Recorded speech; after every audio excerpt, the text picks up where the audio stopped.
பாண்டியன் ஸ்டோர்ஸ்ல இன்னைக்கான ப்ரமோ என்னன்னு பார்க்கலாம். குமார் போயிட்டு அரசிகிட்ட சொல்றாங்க, "அரசி நான் உன்ன ரொம்பவே கஷ்டப்படுத்திட்டேன். இதுக்கு மேலயும் நான் உன்ன கஷ்டப்படுத்த விரும்பல.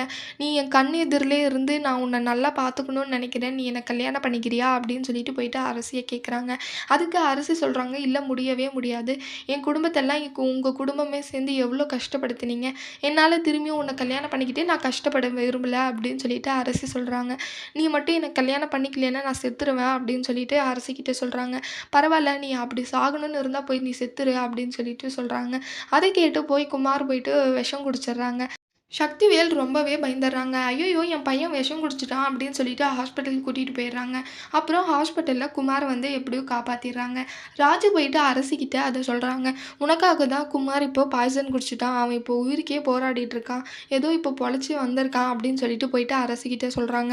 அத கேட்ட அரசிக்கு, "அவன் என்னை இவ்ளோ லவ் பண்றானா? என் மேல இவ்ளோ ஆசை வச்சிருக்கானா? நான் புரிஞ்சுக்கவே இல்ல." அப்படின்னு சொல்லிட்டு அரசி ரொம்ப ஃபீல் பண்றாங்க. அடுத்து குமார போயிட்டு ஹாஸ்பிட்டல்ல பார்க்குறாங்க. "இங்க பாரு குமார், நான் எங்க வீட்டோட சம்மந்தம் இல்லாம நான் உன்ன கல்யாணம் பண்ணிக்க மாட்டேன். நீ வேணா அவங்க சம்மந்தத்தெல்லாம் வாங்கு. நம்ம 2 பேரும் கல்யாணம் பண்ணிக்கலாம்." அப்படின்னு சொல்லிட்டு வந்துடுறாங்க அங்க. அடுத்து அவங்க வீட்ல இருக்கிறவங்க எல்லாருக்கும் புடிச்ச மாதிரியே குமார் நடந்துக்கிறாங்க. இவங்க 2 பேருக்கும் திரும்பியும் கல்யாணம் நடக்குமான்னு வரப்போற ப்ரோமோல பார்க்கலாம். இந்த வீடியோ புடிச்சிருந்தா லைக் பண்ணுங்க. பாய்.